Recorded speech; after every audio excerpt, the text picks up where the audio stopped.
Flashmob. Say what you like about them not paying their taxes, about them homogenising the high street, but Starbucks has its uses.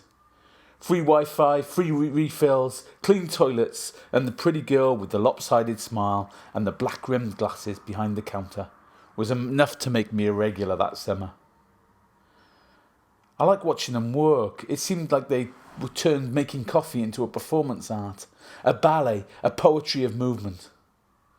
When they were busy, they asked people for their name and wrote it on the cups in black felt pen. Then, when the skinny latte was made, the pretty girl would call out their names in her pretty voice, making me smile as I watched.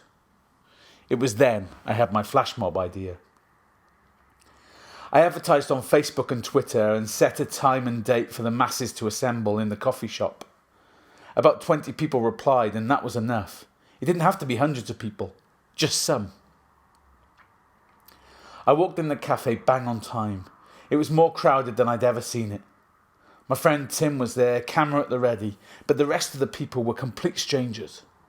I told them I'd be in the straw hat, and they winked and smiled at me as I shuffled up to the bar and took my place in the queue. Sure enough, they were taking names, but when I saw it was a pretty girl serving, I almost bottled out. Did I want to embarrass her? I thought about using the name Spartacus, but that would be too obvious. So instead, when she asked me my name, I said loudly and boldly, "Brian." She smiled her sweet smile and wrote the name on the cup. The male server was putting the finishing touches to my latte and then called out my name. That was the cue, and it worked perfectly. The large man at the back of the shop was the first to call out. "I'm Brian," he sung in a perfect Eric Idle voice, and then everybody joined in. "I'm Brian. I'm Brian of Nazareth. I'm Brian, and so's my wife." There were suddenly 25 or 30 Brians in the room, male, female, old and young.